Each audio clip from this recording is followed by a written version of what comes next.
É isso aí, minha gente. Muito obrigado pelo carinho, para você que nos acompanha, todos os nossos programas. Estamos agora começando mais um especial. E como eu sempre falo, porque são convidados muito especiais. Esse de hoje não é candidato nessas eleições, né?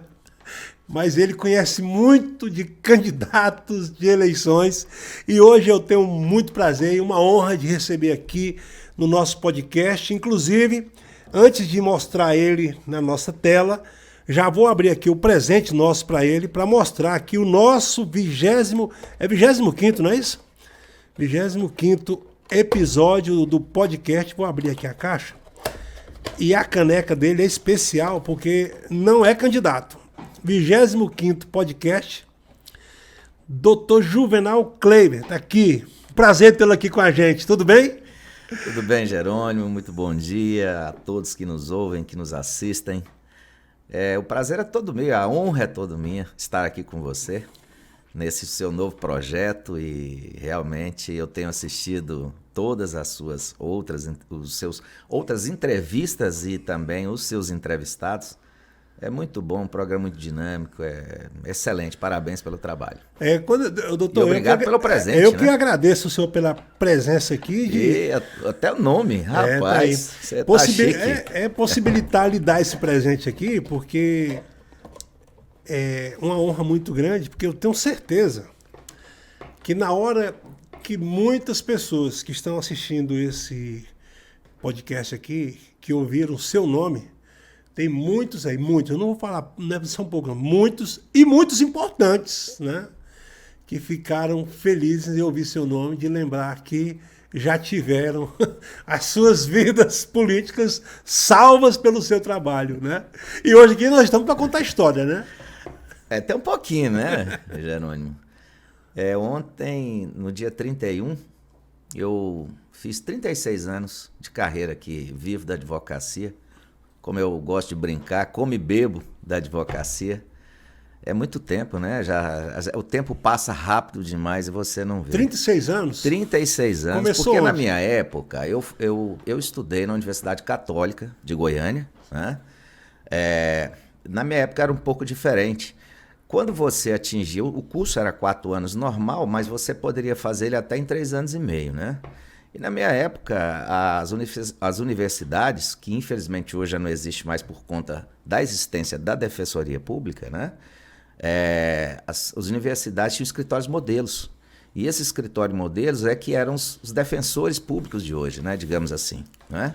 Então, e você tinha, quando você entrava no escritório modelo, você tinha acesso a uma carteira provisória, não é? Que era uma espécie de carteira de estagiário, que você poderia fazer atendimentos, fazer petições, desde que acompanhado por um profissional da universidade com formação e aí esse sim com carteira. Era permissão.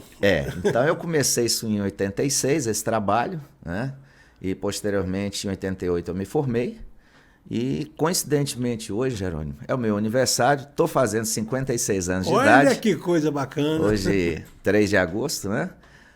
Estou fazendo 56 anos. Parabéns. E me formei, a minha colação, coincidentemente, foi no dia do meu aniversário. Olha, né? só. O fato de eu fazer parte da comissão à época não teve nada a ver, não, viu, Jerônimo? Da formação você não teve. Foi coincidência mesmo. Pura coincidência, sabe? Imagina. Não foi nenhuma petição. Falei para os aí, amigos né? lá fora, não, gente, espera aí, nós temos 4 datas que a universidade nos colocou para colar grau. Pô, uma delas é meu aniversário. Vamos fazer esse dia, né?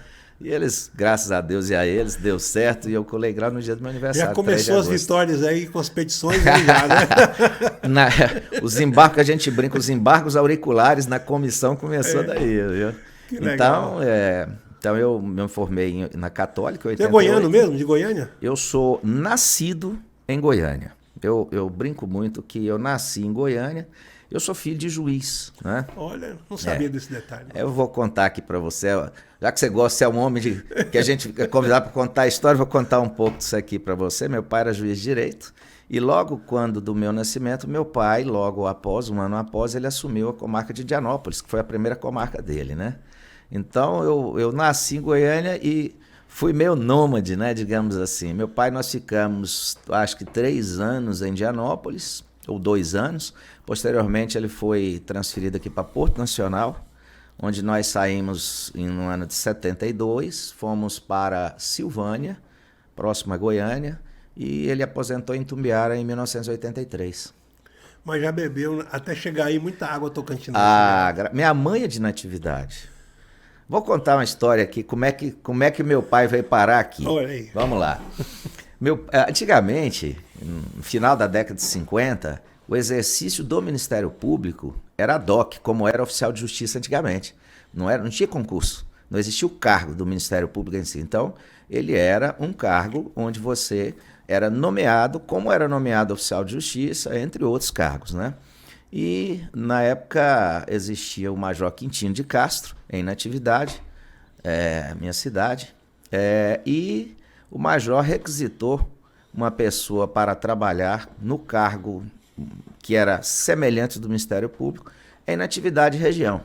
E esse pedido foi para Pedro do Vico, né? Então, governador do estado de Goiás. E Pedro do Vico concedeu, e aí meu pai veio aqui para essa região no final da década de 50 e aí ficou exercendo esse cargo, né?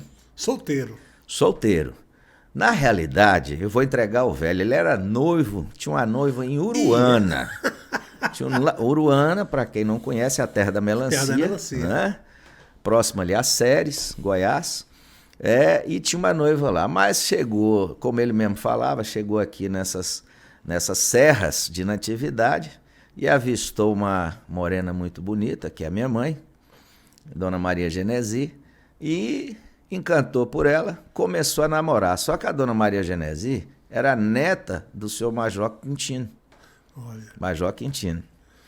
E o Major Quintino, como todo coronel da época, era mandão. E ele mandava meu pai fazer umas coisas e meu pai começou a falar, não vou fazer isso. Aqui não posso fazer, não vou fazer.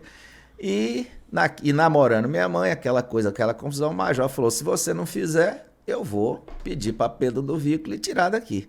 E foi o que aconteceu. E ele disse, minha mãe, à época, era criada por um tio-avô dela, que é o que leva... meu nome Juvenal é dele, né, do tio-avô da minha mãe. E minha mãe é uma mulher de sorte porque teve 2 pais, né? O pai biológico, que é o meu avô Silvio Pinho de Castro, né, que é filho do Major Quintino, que no primeiro casamento dele, no nascimento da terceira filha, que é a minha tia Tereza, minha avó veio a falecer, né? A avó Aquimina veio a falecer, e minha mãe e outros 2 irmãos foram criados por essa irmã da minha avó biológica, né? Um pouquinho complicado, mas acho que deu para entender. Então, minha mãe teve 2 pais, o biológico e o que criou ela após a morte da minha avó Quininha, né? Que é meu avô Juvenal e minha avó Belita. Então, meu pai chegou para esse meu avô Juvenal e para o meu avô Silvio, para os 2, e falou assim, eu vou voltar aqui daqui 2 anos e vou casar com sua filha. Isso era 60 para 61. Só que eu vou voltar com empregado, vou voltar com emprego, tudo certinho, né? Porque naquela época ele era nomeado, né? A política já dominava, como hoje, né? Algumas profissões. Mais né? ainda, né? E aí ele cumpriu a palavra e nisso ficou 2 anos namorando com minha mãe por carta. E também com meus avós. 2 anos. Falou, olha, e dia 19 de dezembro de 1963, ele veio cumprir a palavra dele, casou com minha mãe em Natividade, e é uma cidade que ele tinha verdadeira paixão. Tanto que, durante a vida dele, nós nunca deixamos de estar em Natividade, seja férias de julho, seja Semana Santa, seja para Natal. Meu pai amava, né? Que é a terra da minha mãe, nada mais natural. Mas ele mesmo falava, eu gosto mais de Natividade do que minha terra natal. Ele é nascido em Damolândia e a família dele foi criada toda numa região próxima ali a Itaberaí, Damolândia, em Umas, né? Que é o chamado Capoeirão, muito próximo à terra de onde nasceu o nosso saudoso Salomão Venceslau, né? Então, e ele cumpriu a palavra dele, casou com minha mãe, levou a minha mãe para Goiás até ele fazer o concurso, passar, e o concurso dele dava direito pela colocação dele, né? Concurso de juiz de direito, pela colocação dele, dá para ele ficar perto ali de Goiânia, qualquer um. Ele falou, não, eu quero ir para Natividade. Só que na atividade já tinha um juiz, que por sinal é compadre dele, que é o pai do Télio Leão Aires. Certo. Né? Você vê olha o tamanho da história. Muita coisa aí, né? Aliás, um grande abraço ao Télio, um irmão querido, a pessoa que eu amo de paixão, ele e toda a sua família. Então, meu pai foi para Dianópolis. Isso nós estamos falando de 1967, 6, por aí, mais ou menos. Né? E aí começou a história dele aqui no Tocantins. Naquela época sem estrada. E o Juvenal veio logo... Logo em seguida. Eu tenho em 65, nasceu meu irmão. Ambos, tanto eu quanto meu irmão, nascemos em Goiânia. Temos um irmão mais velho, que é o Carlos Alberto. Né? Esse já vem com minha mãe já desde antes do meu pai, nosso irmão de criação. Mas lá em casa meu pai sempre falou isso. Não existe essa coisa de irmão de criação. É irmão e acabou. Né? Porque o Carlão, meu irmão, já vinha com minha mãe desde antes do meu pai. Uma amiga dela foi para Brasília, tinha o filho, que é o Carlos Alberto, e pediu para minha mãe cuidar, e ele está conosco até hoje, graças a Deus. Morando em Palmas, né? E nessa época, então, voltando à história lá de Dianópolis, não tinha estrada, não tinha nada, era lombo de burro e jipe quando tinha, e avião, tinha isso daí, tinha esse luxo nessa época. E as comarcas eram muito grandes, né? Tinham poucas cidades, mas as comarcas eram muito grandes, e o juiz era muito mais próximo à população, digamos assim. A população tinha muito acesso. Eu lembro da minha casa, desde sempre, sábado, domingo, não tinha nada. A pessoa chegava, desde de autoridades da cidade, a pessoas da zona rural, batia na porta, meu pai atendia como se fosse... Não era só um juiz, né? Era um resolvedor de problema. Quem conhecia o Baixinho Aderi sabe disso. Aí ele era uma figuraça. As pessoas falam muito para mim. Falou, pessoas como seu pai vai nascer uma vez a cada 100 anos. Não sou eu que falo, as pessoas que falam. E eu ouço isso de todos os lugares onde ele esteve. Era um cara bondoso, atencioso, muito humilde, educado, companheiro. Então, enfim, é um exemplo para todo mundo. Então já estimulou aí do pai entrar na área. Rapaz, jurídica. O meu pai, eu me lembro lá de Silvânia, eu já era um pouco mais velho, 8, 9, 10 anos, eu ia muito carregando as pastas dele por fora e os processos. Né? Que idade? Eu tinha 8, 9 anos nessa época, 7, 8, 9 anos, mais ou menos. Então, eu via meu pai trabalhando lá em casa, né? Não tinha assessor, era o juiz e pronto. Não existia o número de pessoas hoje que assessoram juízes, né? Não existia isso naquela época. Então, ele era, desde a secretária dele até o escrivão, ele que fazia tudo, né, naquela época. Já na década de 80, no começo de 80, que a coisa começou a mudar, né? Que o judiciário foi crescendo e o poder executivo e legislativo veio a necessidade de crescer também o judiciário, porque o número de processos ia aumentando, tinha que aumentar o número de juízes, número de promotor e número de serventuários também para auxiliar, né? Até chegar nesses dias de hoje. Mas, assim, não vou dizer que isso não ajudou, mas meu pai sempre falava assim, um dia que ele me formou, você vai prestar concurso quando? Diga para mim. E todo meu aniversário, ele me ligava, até quando ele é falecido há 11 anos, ele faleceu no dia 10 de março de 2011, em Goiânia, e todo meu aniversário, como hoje, eu me lembro dele me ligar e falar assim, você vai prestar concurso hoje? Já agora, antes dele falecer. Era uma brincadeira dele, né?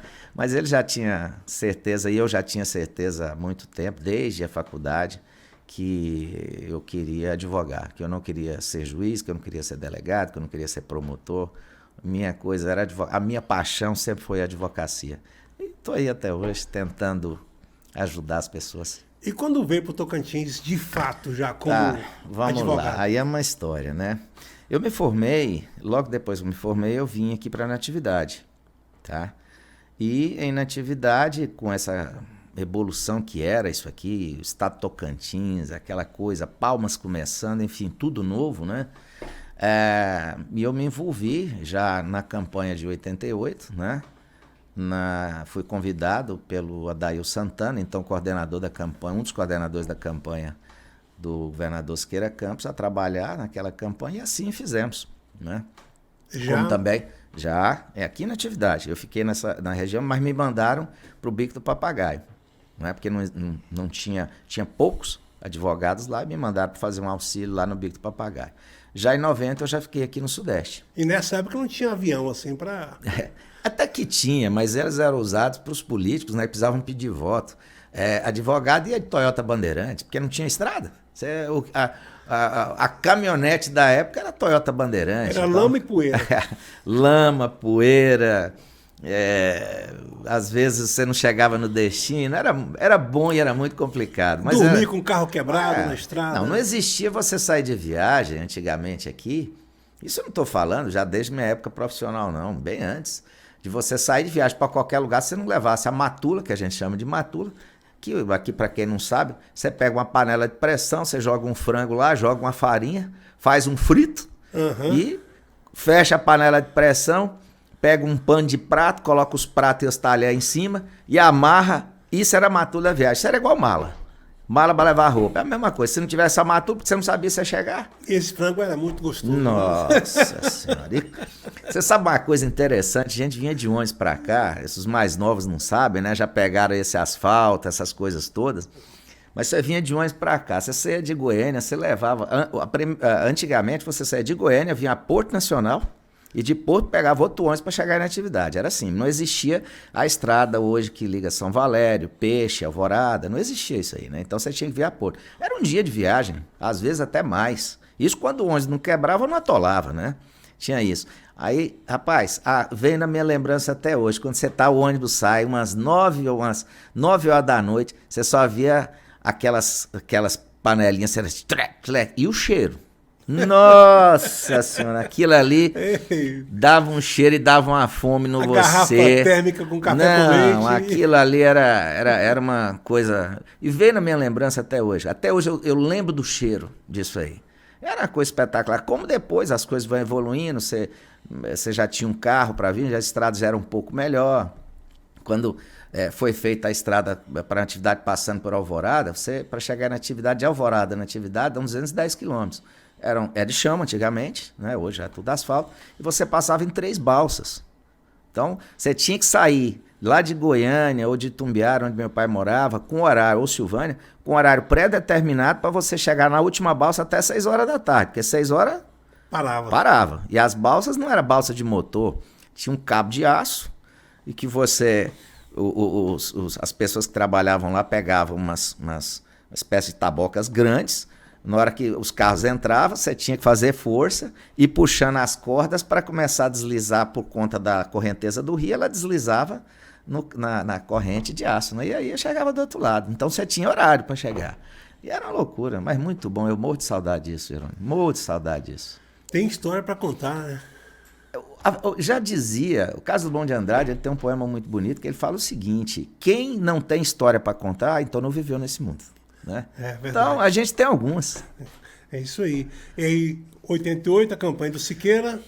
Aí no 88 também... Bico do Papagaio, eu não sabia dessa sua ligação com o Bico do Papagaio tão antiga assim. Foi a primeira vez que eu fui. Eu era jovem, naquela época eu tinha 20 e poucos anos, sei lá, 22 anos, eu acho. Tudo por fazer. Jovem, tudo, animado E foi uma experiência muito boa. Foi a primeira experiência, né?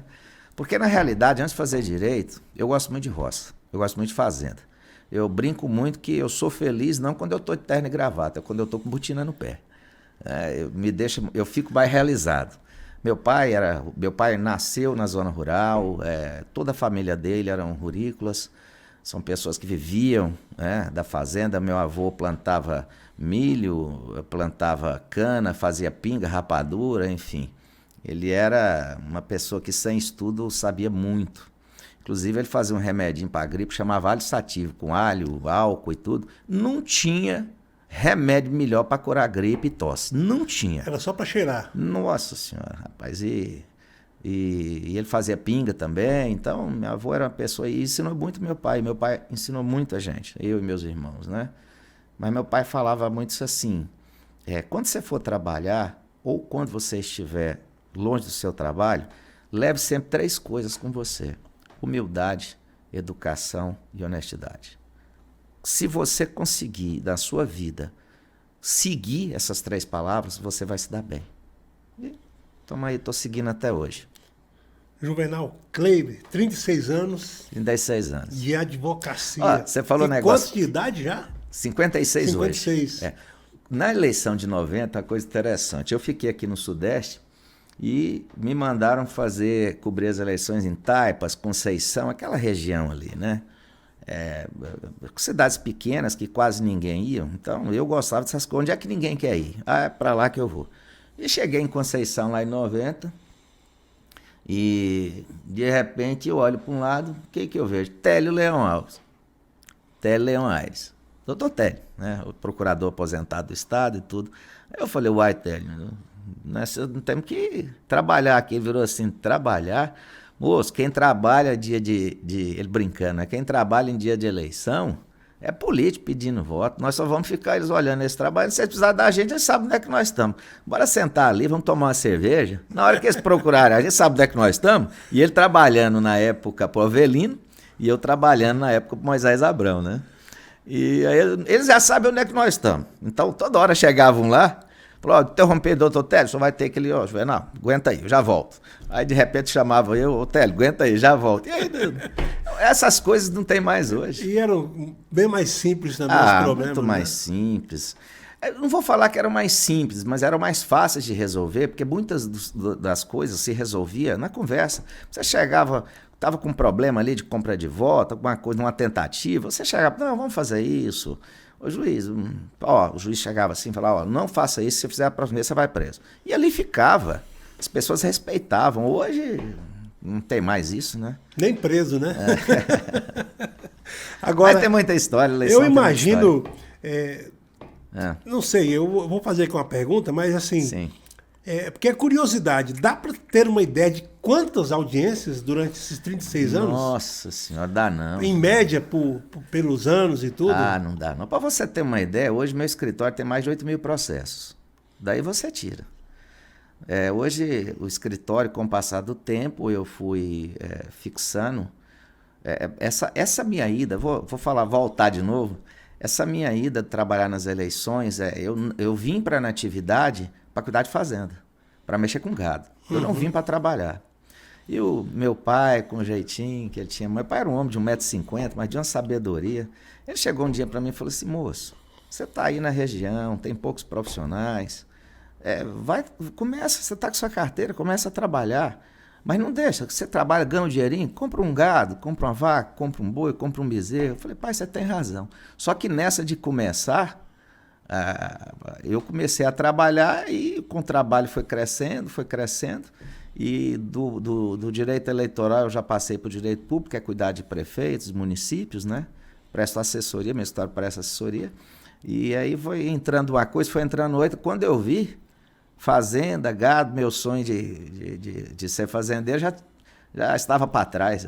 Eu já tinha assimilado muito o que era advocacia, né? E as responsabilidades vão crescendo, os clientes vão crescendo e você acaba não tendo tempo de cuidar de outras coisas. Aí vieram casamento, vieram filhos e essas coisas tendem a você ficar um pouco mais, falar, bom, eu tenho que trabalhar com aquilo que me sustenta, né? Mas ainda tem a fazenda, o gado ainda tem, né? Já tive, hoje eu estou tentando novamente voltar.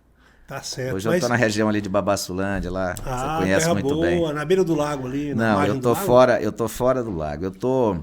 Eu tô mais próximo a Vanderlândia, mas lá é município de Babassulândia. Mas ali tem muita cachoeira bonita, viu? Nossa, aquela região é ótima. Conheço ali. Muito boa mesmo. Bacana. Estou iniciando um projetinho lá numa parceria. Olha só. Agora vamos lá, vamos falar um pouquinho de eleição. O que, de tantos casos curiosos que chamam a atenção e que vem à sua memória em período eleitoral, de candidato, de eleitor? Ixi, Jerônimo, já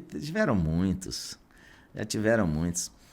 Teve uma vez, eu acho que foi na eleição de 94, eu vou assim, tentar lembrar alguns, né? Vamos lá. 94, eu estava na campanha também do governador Siqueira Campos e eu gostava muito de trabalhar no interior, né? Sempre gostei.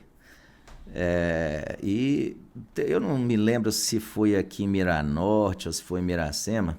Lá tinha um casal. Um apoiava Siqueira, o outro apoiava, na época, acho que era o Freire. 1994, era o Freira João Cruz, eu não me recordo quem era o candidato. Era João Cruz. João Cruz, né? Contra o Siqueira, né? É. E aí o marido apoiava um e a mulher apoiava o outro. De repente os dois pegam um pé de guerra, vão parar na delegacia e vai daqui, vai dali, um acusando o outro. De repente aparece o juiz. Aparece o juiz lá, fala assim, gente, vem cá, vocês não são casados? Somos casados. Vocês não se amam? Nos amamos. Vocês gostam da vida? Gostamos, todos dois, assim. Mas por que vocês estão brigando? Ah, porque ele é Modeba e eu sou Arena. Desse jeito. Tipo assim, como se antigamente era a briga do PSD com a UDN. Aí ela já falou assim, ela é Modeba e eu sou Arena, é por isso. Eu falei, mas gente, o juiz, mas mais gente, por favor, não vamos fazer isso e tudo. Vamos conciliar, vamos fazer tudo. Isso são histórias que tu já saíram de lá de mão dada, mas com a condição. Falou, ó, amanhã no dia do pedido de voto, você vai pro seu lado, eu vou pro meu. Lá em casa de noite a gente encontra. Então essas histórias igual essa tiveram muitas. Fazendo audiência em fora do interior e acabava a luz, tinha que ir para a máquina de escrever normal de novo, tinha que levar a máquina para onde estava claro, isso teve demais. Hoje já está tudo prontinho no notebook, né? Engraçado, né, Jerônimo? Você vê, passa o tempo, as pessoas não lembram das dificuldades que eram. Rapaz, você ser juiz e promotor antigamente, não só no Tocantins, era Brasil, no interior mesmo, não era fácil não, rapaz. Não era fácil, você tinha que ter uma administração pessoal muito grande, porque se não tivesse, você não aguentaria. Porque antigamente os juízes moravam nas comarcas, né? Era comum e obrigatório o juiz morar na comarca. E hoje, com essa questão da eletronificação do judiciário, que é uma coisa que veio muito bom e veio para ficar, e é excelente para todo mundo, claro, respeito quem não pense assim. Mas eu, particularmente, acho excelente, modificou a estrutura da justiça. Para nós, advogados, você imagina, aqui antigamente nós tínhamos que sair daqui, fazer uma audiência em Araguaína e voltar, o custo disso para cliente, custo para escritório. Hoje você faz através da rede social, de um celular, de um computador, é tudo mais fácil, né? Faz fácil para todo mundo, para juiz, para promotor, é muito bom. Mas antigamente não era. Então o juiz tinha que ter uma administração, promotor, o delegado, um pessoal muito bom, porque se não tivesse, o pessoal falava, pô, o juiz estava ali tomando cachaça, o promotor estava ali na casa noturna, né? Naquelas casas noturnas famosas. Os meretrizes. Exatamente, as luzes amarelas na vida. As né? vermelhas. Então, isso era comum, você não podia, né? Você tinha que ter muito. E nós tivemos, aqui no Tocantins eu posso falar, mas grandes magistrados, homens e mulheres, né? Pessoas que eram abnegados de ego, que não tinha que ter, você não tinha como não ter, sabe? Então, essas coisas têm demais. Mas assim, tem muitas histórias. Se eu for ficar aqui lembrando para você, tantas. Mas aí nessa trajetória, você teve um convívio com praticamente todos os líderes tocantinenses, né? Os principais líderes, né?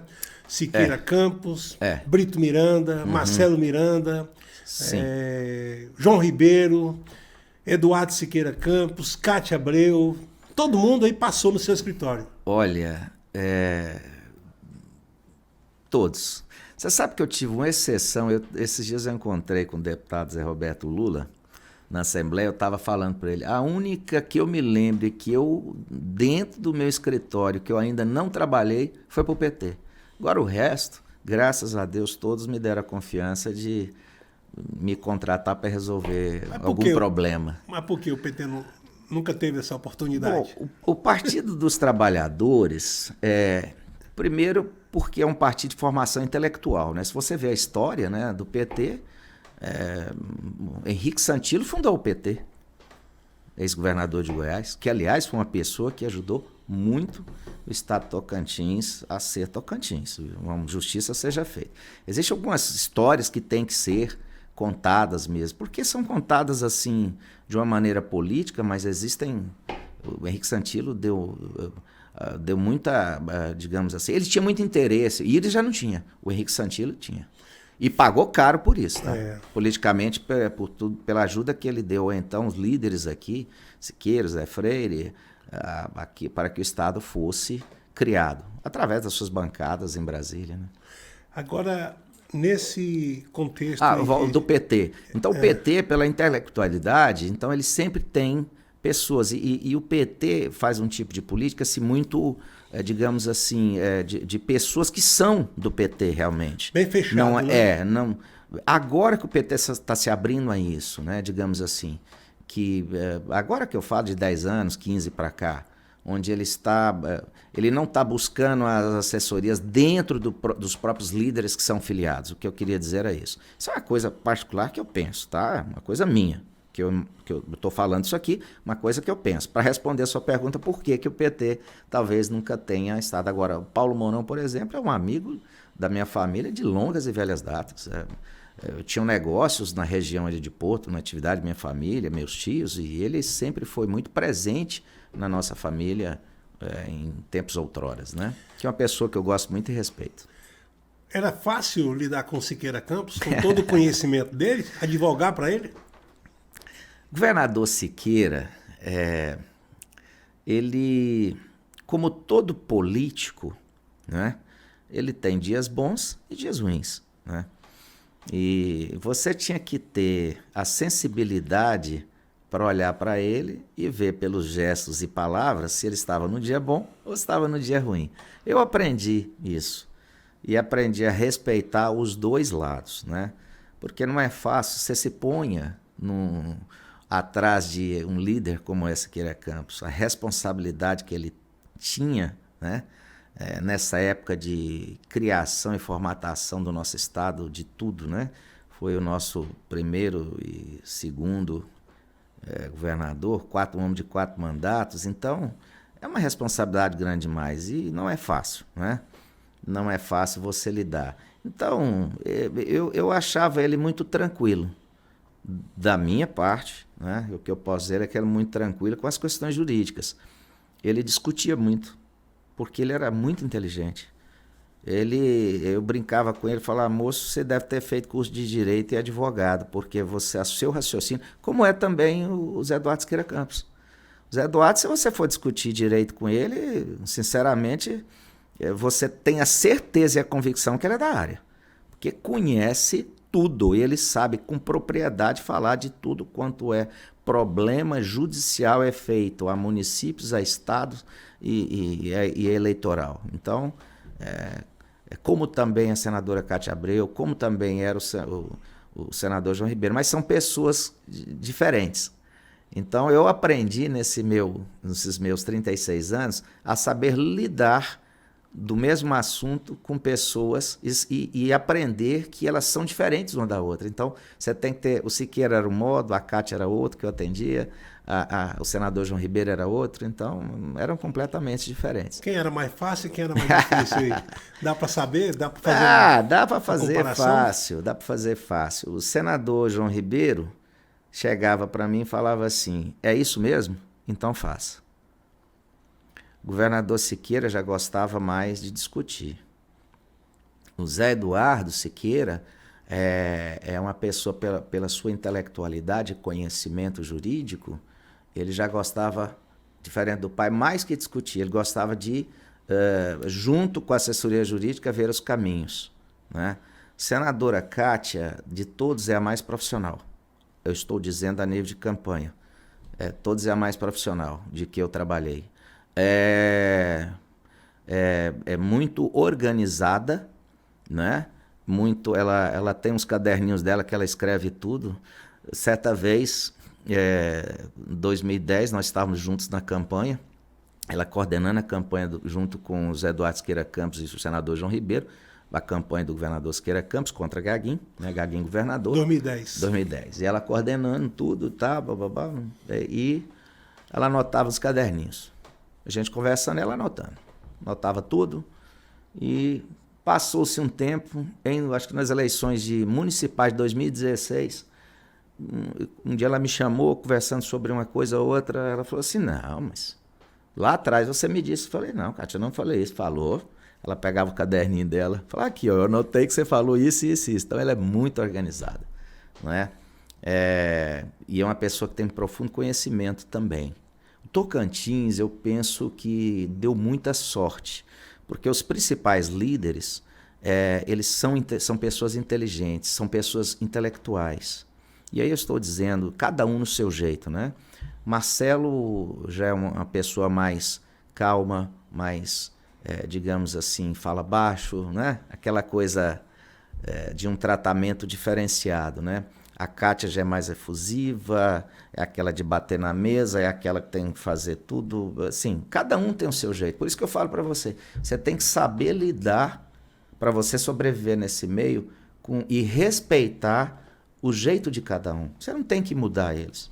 Você tem o advogado inteligente, aquele que se molda ao seu cliente, porque a causa não é do advogado, a causa é do cliente. Então você tem que se moldar e entender como que cada um age, como que cada um quer e como cada um procede. Feito isso, é a tranquilidade.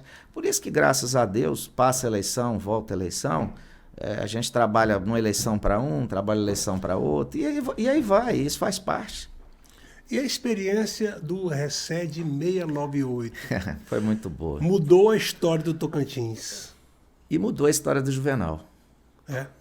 Eu considero que a minha história profissional antes do 698 era uma, depois era outra.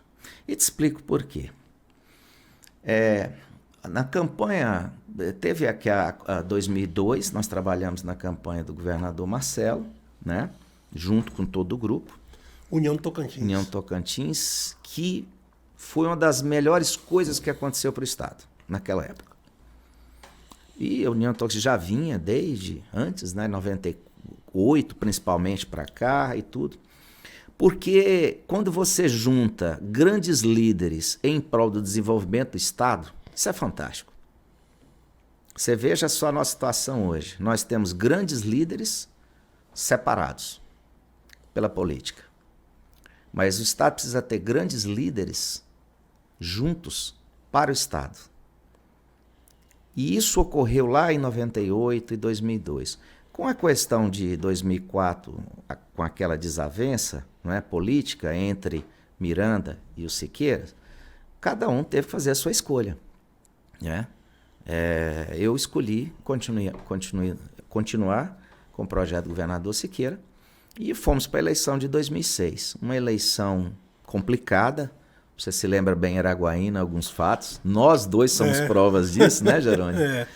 Muito difícil, muitos problemas, mas enfim. E finalizada a eleição, nós tínhamos aqui, ainda em 2006, pessoas de fora trabalhando, né? Porque o governador, o advogado do governador, o pessoal era o doutor Eni Braga, era a pessoa que ele confiava, né? E com o falecimento do doutor Eni, veio o doutor César, que era o genro dele, e estivemos juntos em 2006, e a partir de 2006 é que eu falo que ia ter uma mudança, uma ruptura, e a advocacia tocantinense tomou rumo nas eleições do Estado. Então parou-se de trazer gente de fora. Né? E houve a eleição, resultado, o governador Marcelo ganhou, e eu cheguei para o governador Siqueira, não era comum naquela época esses tipos de ação ter êxito, não era comum, estava no seu início, né? A mudança de entendimento do Tribunal Superior Eleitoral sobre algumas coisas que aconteciam nas eleições, principalmente o uso de máquina, né? Que foi o caso. E eu cheguei para o governador Siqueira depois da derrota e falei assim, governador, eu entendo que nós precisamos fazer um recurso que chama recurso de petição de diploma. Nós temos 3 dias após a diplomação. Isso era uns 30 dias antes. Ele falou, faça o seu trabalho e me apresente. E eu, junto com 2 contadoras, uma de nível federal e uma estadual, nós fizemos uma recapitalização dos fatos, de atos, né? E apresentamos esse projeto do Reset, que tinha umas 8.000 folhas, 8.000 documentos, que naquela época não era eletrônico, você precisava tirar e apresentar. E ele autorizou o protocolo, mas assim, eu acredito que nem o próprio Siqueira acreditava. Nem o próprio grupo político dele acreditava. Tanto é verdade que em 2007 já começou aquela questão, né? Os políticos já falavam assim, o Siqueira está morto, então eu vou para o lado dos Miranda. Uhum. E começou-se digamos assim, algumas pessoas muito próximas ao Siqueira ir para o lado dos Mirandas. Ficaram poucos companheiros, muito poucos companheiros. E a própria oposição à época não acreditava também e não deram muita atenção. E nisso o processo começou a andar. E modificou quando houve uma troca de ministro, relator. O ministro que então era relator e que sentou em cima do processo por 1 ano e meio, praticamente, aposentou-se e veio o ministro, foi distribuído ao ministro Félix Fischer por sorteio. E o ministro Félix Fischer é um ministro muito duro no sentido de ser correto com a aplicação da lei, deu outra ênfase ao processo e, de repente, começou-se a modificar a coisa. O parecer da Procuradoria, depois de ouvir as testemunhas, de ver as provas, foi pela cassação. Aí que começou. Aí você se recorda bem aqui de se falar das reuniões lá no posto do Cunaré, com os poucos companheiros do governador Siqueira, e a coisa começou a aumentar, os líderes que que tinham abandonado começaram a voltar por conta dessa ação. Então você vê que essa ação não foi apenas jurídica. Ela teve a ação do Recede 698, ela teve um fator político muito grande, porque trouxe novamente a esperança política ao governador Siqueira, né? E principalmente depois da cassação do governador Marcelo, entrou o governador Gaguinho, então presidente da Assembleia, e a política, 1 ano depois, isso foi em setembro, e me parece foi 10, 11 meses depois teve a eleição, o governador Siqueira sagrou-se vencedor, o grupo dele, né? Então você vê que não foi só o Recede 698 não foi só uma história, não teve só uma história jurídica, teve uma história de resgate político muito grande, aproveitado politicamente pelo grupo do governador Siqueira Campos, e graças a Deus deu certo. E aí, o que aconteceu? E aí nós começamos a ser, a partir daí, a advocacia tocantinense começou a ter outro patamar. As pessoas, os políticos falaram, opa, aqui no Tocantins tem gente preparada, que pode cuidar da gente. E graças a Deus, daí para lá, todas as eleições, só o pessoal daqui que trabalha, ainda bem, fez bem para isso. É uma coisa que digamos assim, fez bem para a advocacia também, mas fez um mal para o Estado. Eu confesso que, olhando para trás, eu não estou aqui falando do lado político, tá? Porque eu sou advogado, eu tenho que ver o lado jurídico. Fez mal para o Estado. Por quê? Porque os políticos começaram a entender que para ganhar a eleição eles não precisavam de ganhar no voto. Então, os políticos aprenderam a judicializar as eleições. Tanto que de lá para cá, vamos lá, quantos governadores nós tivemos? 2006, vamos lá. Marcelo, Gaguinho. Depois Gaguinho, depois Siqueira, depois Sandoval, depois Marcelo de novo, depois Carlesse, eleição de novo Carlesse. Uhum. Agora, politicamente, tiram o Carlesse. Agora é Vanderlei. Quer dizer, aprenderam a judicializar. E isso para o Estado não é bom, porque cria uma insegurança jurídica grande. Muito grande. Então, essa insegurança... Eu não sei se o Recede 698 trouxe isso, mas eu tenho certeza que o Recede 698 mudou a concepção dos políticos em relação à questão de judicializar os resultados. Inclusive, eu vou falar até como experiência própria, né? Com o surgimento desse Recede 698, naquela situação, antes até mesmo da internet, do WhatsApp, que não tinha ainda nessa época essa movimentação toda, mas a partir dali também surgiu a busca pelo conhecimento jurídico de todo mundo, para conhecer, para acompanhar os noticiários, para aprender a ler a notícia com o teor jurídico, o que é isso, o que é embargo, o que é toda essa situação jurídica, o juridiquês, né? Que o cidadão comum não conhece. Então, a partir daí, teve essa mudança. O senhor está falando, eu estou lembrando dessas coisas que passaram a fazer parte do dia a dia. E hoje o povo está mais, como o senhor disse também, mais instruído nessa área. Agora, eu queria uma curiosidade. Quando o Juvenal Kleber apresentou para o governador Siqueira Campos, que havia perdido a eleição para o Marcelo, uma diferença muito pequena, inclusive. E aí apresentou, tem jeito da gente caçar esse mandato por isso.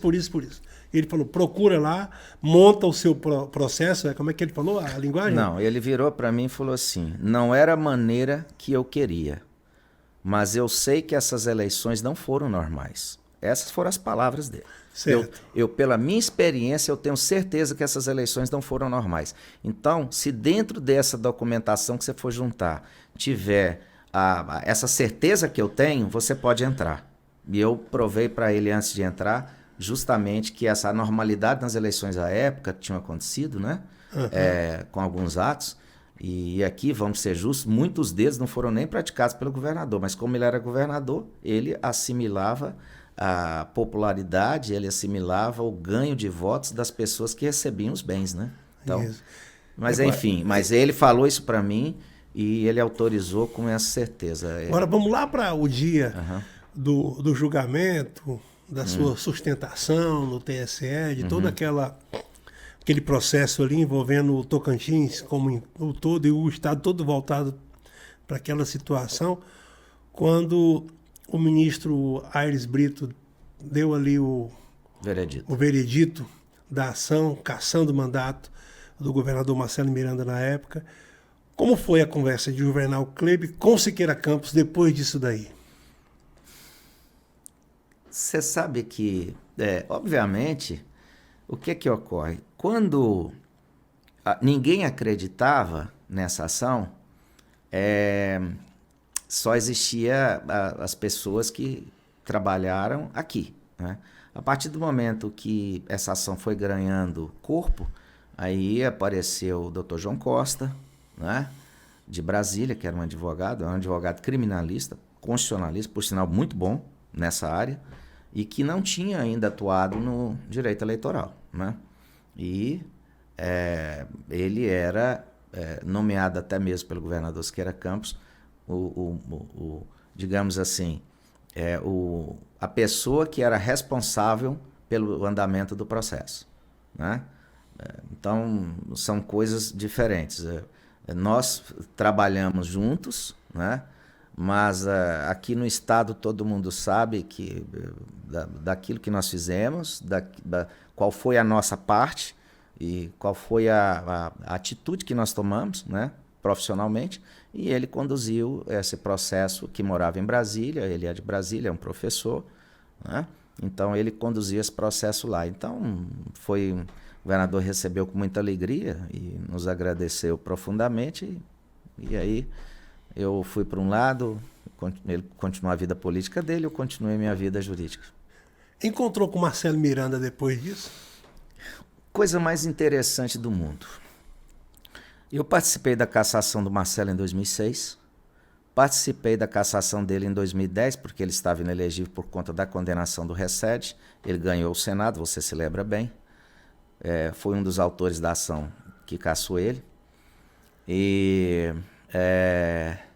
participei da cassação dele também como um dos autores em 2015, mas é uma pessoa que foi bom você ter falado isso, que nunca nesse tempo todo, onde ele estivesse, nós encontrássemos no aeroporto ou qualquer outro lugar, ele saía de onde ele estava e ia lá me cumprimentar. E agora esse ano, vendo tudo, eu liguei para ele, falei assim, eu quero fazer uma visita para você. Tivemos uma conversa excelente, excelente. Uma conversa sobre todos os acontecidos e ele o que ele me falou é aquilo que ele agia antigamente, uma pessoa respeitável. Ele sabe diferenciar o profissional do político. Ele sabe que eu não sou político, ele sabe que eu sou advogado. Eu até brinquei com ele, rapaz, será que eu não vou ter a honra de um dia advogar para você como senador, como governador? Até brinquei com ele nessa conversa nossa, né? E ele sempre me respeitou muito como profissional, tanto ele quanto a deputada Dulce Miranda, e como também todos os outros. Eu, graças a Deus, eu posso até ter, por atos profissionais meus, não agradar políticos, que é normal, não é? Um exemplo, hoje, atualmente, eu advogo nos processos do governador Carles, porque, historicamente, Juvenal Kleber não tem saída de barco. Quando eu advogo com uma pessoa, eu advogo para ele. E não é só na maré boa, é na maré ruim, principalmente na ruim. quando ele está por baixo, porque é fácil você advogar para um governador quando ele está no mandato. Agora, vai advogar para um governador, para um ex-governador. Então, eu nunca abandonei barco meu. Eu sempre tive isso como questão profissional. Talvez por isso eu tenha o respeito, penso eu, da maioria dos políticos nesse estado. Tanto que vira e mexe um ou outro sempre, quando precisam, me contratam e, graças a Deus, a gente vem trabalhando muito. Então, sobre o Marcelo, foi bom você ter falado isso, eu queria chamar a atenção pela essa educação dele, por esse respeito ao profissional da área jurídica. É uma coisa muito bonita. Não é qualquer um que tenha, não, viu? É bacana. E hoje nós estamos aqui nesse bate-papo muito legal, conhecendo um pouco da história, hoje da história jurídica, eleitoral do Tocantins, com um grande mestre, professor e historiador, já vamos falar assim também, né? Juvenal Kleber, com 56 anos de vida, nesse dia especial que estamos aqui gravando esse podcast, e 36 anos de vida nos tribunais, né? Defendendo e buscando aí defender os seus objetivos. Muito bacana. Eu quero agradecer você que nos acompanha, pedir que compartilhe, que nos ajude a chegar mais longe, a alcançar mais pessoas. Bacana? Então vai lá, curta, compartilhe, se inscreva no nosso canal, dê o seu like, que é muito importante para nós, e nos ajude a aumentar, né, a nossa audiência, chegando mais longe. Porque aqui o nosso orgulho, o nosso objetivo é mostrar o Tocantins de verdade e as pessoas que ajudam a construir a história do nosso estado. Esse é o nosso objetivo. E dando prosseguimento, então, vamos continuar, doutor Juvenal Kleber, agora nessa história toda aí. Não dá para falar de um ponto, mas que chamaram a atenção. Pontos que chamaram mais a sua atenção, que vem sempre na memória, nessa trajetória aí, defendendo políticos, alguns que estavam desesperançosos, inclusive, e que voltaram a respirar. É um negócio interessante, né? Porque eu sempre falo que o advogado, ele tem que aparecer no momento difícil. Porque no momento fácil, se você pegar uma ação que todo mundo faz, que já tem jurisprudência, é fácil. Agora, o difícil é você pegar uma ação, pegar um problema de um cliente, que você sabe que vai ter dificuldade, que a jurisprudência, o pensamento dos juízes, dos desembargadores, dos ministros, ele é contra, eles são contra, né? Então aí você tem que montar uma defesa de uma maneira tal, num sentido profissional quase perfeito, para que você possa ter êxito. Agora, quando você tem êxito numa coisa difícil, é muito melhor, porque as pessoas te olham diferente, te olham com maior respeito, inclusive os adversários, né? O rapaz, esse rapaz é bom, porque como se a gente brinca muito no linguajar popular, ele tirou lei de pedra. Porque para você fazer, como já fiz nessa minha vida profissional, já muitas pessoas estavam inelegíveis, eu tornei elegível, muitas pessoas que estavam elegíveis, eu tornei inelegíveis. Então, assim, não é fácil você chegar nesse ponto de você saber montar, dentro de um processo difícil, montar, digamos assim, um roteiro que você precisa para lá na frente você ter êxito. Não é fácil para ninguém, nem na pequena ação, nem em uma grande ação. A diferença é que em ambas, na ação que você vai ganhar R$1.000 ou na ação que você vai ganhar algum dinheiro, você tem que ter o mesmo profissionalismo. E advogado não pode acender vela para Deus ou o diabo nunca, porque a única coisa que ele tem na vida é nome. Se ele perde o nome, ele pode pegar a botina dele inchada e ir para a roça, porque ele não tem chance nesse mundo que nós vivemos hoje, nenhum. E tem que saber transitar em todo lugar. O respeito, lembra todos, que eu falei da questão do meu pai? Educação, humildade. Quando você tem essas palavras, quando você aplica isso à sua vida pessoal e à sua vida profissional, as portas abrem naturalmente. Porque não é fácil nesse meio. Você veja bem, você falou do governador Marcelo. Poxa, por 3 vezes eu estive, né, junto, às vezes, com o Ministério Público, caçando ele. E hora alguma ele deixou de ter respeito por mim, pela minha pessoa, pelo meu profissional, pelo profissional que eu sou. Então, e não só o governador Marcelo, outros também. Pessoas que Às vezes, 4 anos eu estou trabalhando contra, daqui a 4 anos eu posso estar trabalhando a favor, porque isso é o mundo. Eu não tenho, o advogado que trabalha com direito público eleitoral, ele não pode ter partido. O partido dele é o cliente que vai atrás dele para ele trabalhar.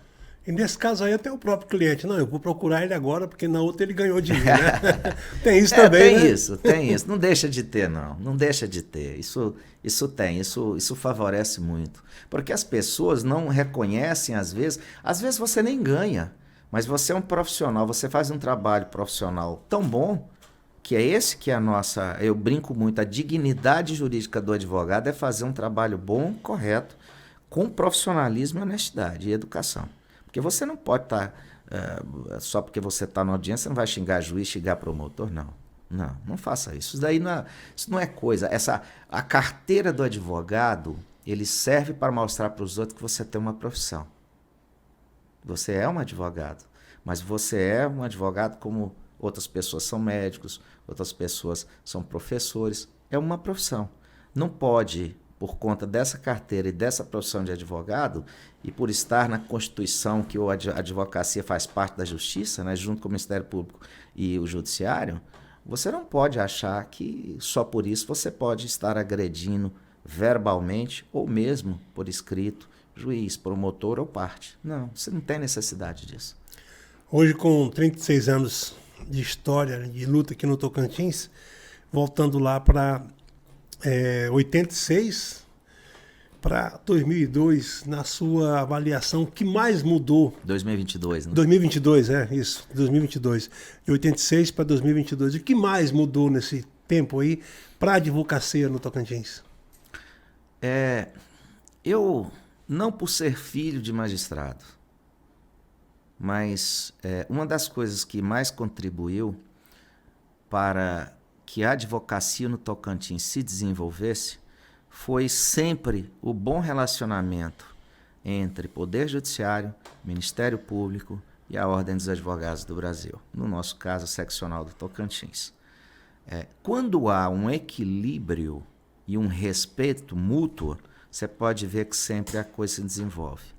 O judiciário se desenvolveu muito, mas nós temos que entender, nós advogados, que o judiciário ele tem que trabalhar para os juízes, para a sua classe. Obviamente, ele tem que respeitar, para o desenvolvimento da classe da magistratura, respeitar o Ministério Público, como também respeitar o advogado, porque não se pode simplesmente mudar uma forma, digamos assim, de procedimentos de atendimento, de audiência, sem ouvir a advocacia, sem ouvir o Ministério Público. Mas o que eu posso dizer que mais desenvolveu foi exatamente a questão do trabalho relativo da magistratura com o Ministério Público e a Ordem dos Advogados juntos. Os melhores anos aqui no Tocantins que nós tivemos foi quando essas 3 basilares profissões da justiça andaram de mãos dadas. Hoje nem tanto, infelizmente a coisa já não é tão assim igual, não é? Digamos assim. Algumas prerrogativas não têm sido respeitadas. Penso que o momento da magistratura ele precisa voltar a se aproximar mais da sociedade. Não que ele não esteja fazendo, está fazendo. Mas eu acho que essa eletronificação da justiça afastou um pouco a magistratura do cidadão. Então eu acho que isso tem que melhorar. E está melhorando. Eu vejo e noto que alguns atos dos magistrados, principalmente dos desembargadores, algumas decisões que eles têm feito, eles têm dado essa oportunidade, né? Eles têm tentado se aproximar. E eu sempre falo, quanto mais o advogado, o Ministério Público e o magistrado se aproximar da sociedade, mais fácil ficam as soluções. Eu sempre falo isso. Doutor Kleber, nós estamos num momento crucial, né? Nós estamos gravando, inclusive, esse programa antes das convenções, ou no período das convenções, né?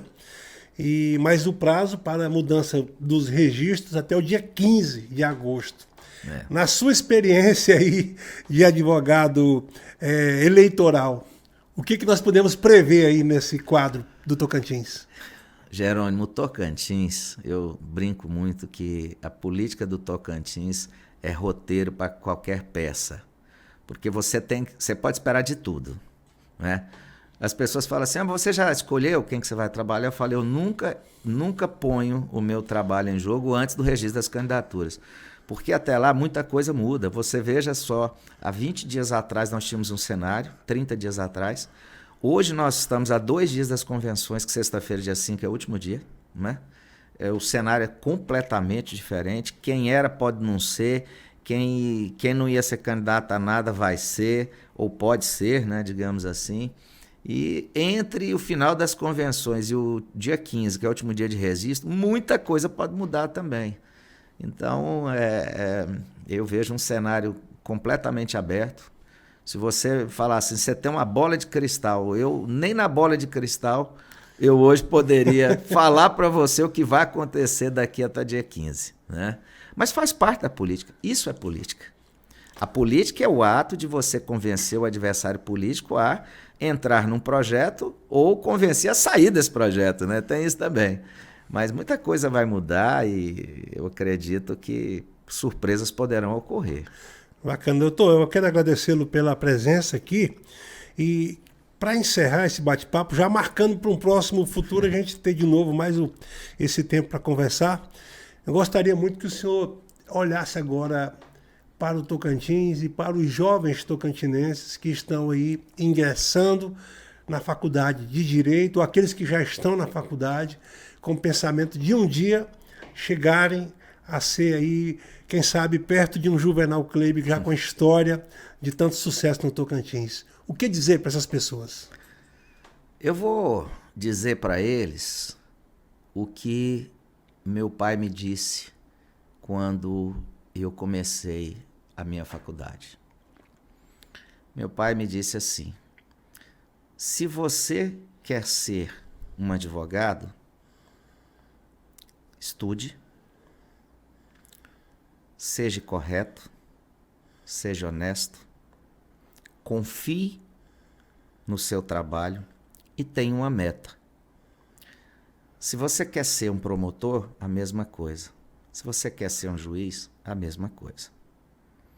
Então, para esses jovens, hoje, que o estudo de hoje é muito diferente do que era antigamente, as pessoas hoje que ensinam são diferentes daquelas de antigamente.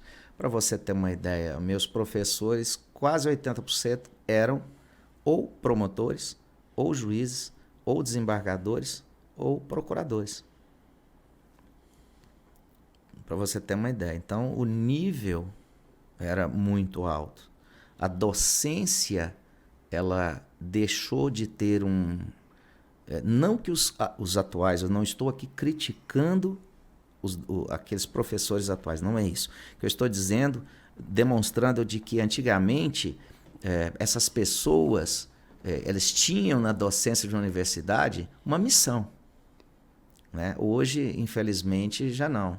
Muito difícil você ver um desembargador, pelo menos aqui no Tocantins, ser professor. Muito difícil.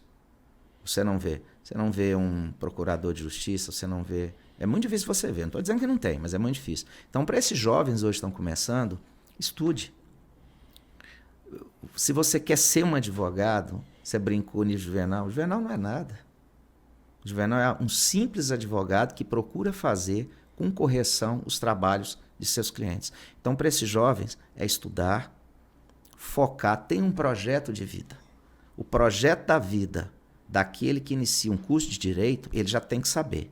Ele já tem que entrar na faculdade sabendo, eu vou ser juiz, eu vou ser promotor, eu vou ser delegado, eu vou ser defensor. Ele já tem que ter um projeto. Ou eu vou ser advogado. Porque, dependendo por onde ele for, se ele vai para um concurso, o estudo na faculdade é um. Se ele vai ser um advogado, o estudo já é um pouco diferente. Então, ele precisa ter isso em mente. Então, o que eu poderia dizer a esses jovens é isso. Tenha uma meta desde o início da sua carreira jurídica. E estude. E confie no seu taco. Mas lembrando que para você ser alguém, você precisa mostrar trabalho. E você não mostra trabalho para ninguém se você não for uma pessoa preparada, se você não estudar, se você não tiver uma meta na sua vida.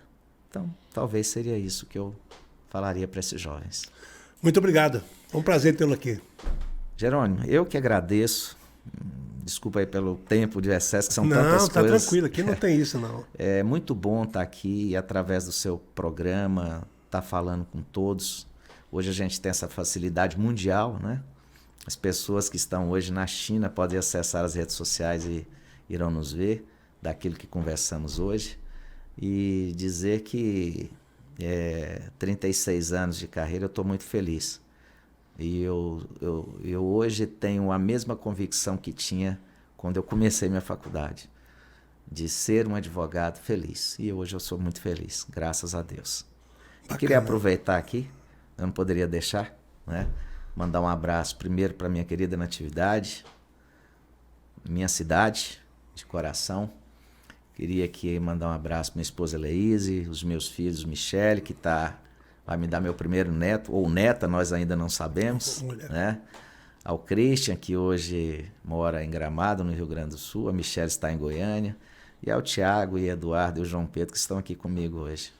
Um beijo para meus filhos queridos, amo vocês e espero que seu pai dê exemplos, bons exemplos, apenas isso. E Jerônimo, obrigado. Você é um amigo, é um parceiro, é um profissional que eu conheço há muitos anos.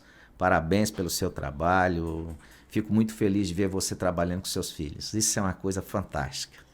Eu sempre tenho comigo que o ambiente familiar no trabalho propicia a você grandes projetos futuros, porque é uma continuidade de vida que seus filhos estão lidando e vendo o seu exemplo para estar com eles. Bacana, muito obrigado. E agradeço ao senhor pela credibilidade que nos deu em estar aqui hoje, né, nesse bate-papo. Estarei quantas vezes chamado. Bacana, valeu mesmo. E a você que nos acompanha, muito obrigado mais uma vez. E eu peço com muito carinho que compartilhe, que se inscreva no nosso canal, nos nossos canais, né? No YouTube, no Facebook, no TikTok, no Instagram. E nos ajude a chegar mais longe. E não esqueça, o seu like e o compartilhamento é sempre muito importante para que a gente continue. Valeu? Um abraço e até a próxima. Tchau!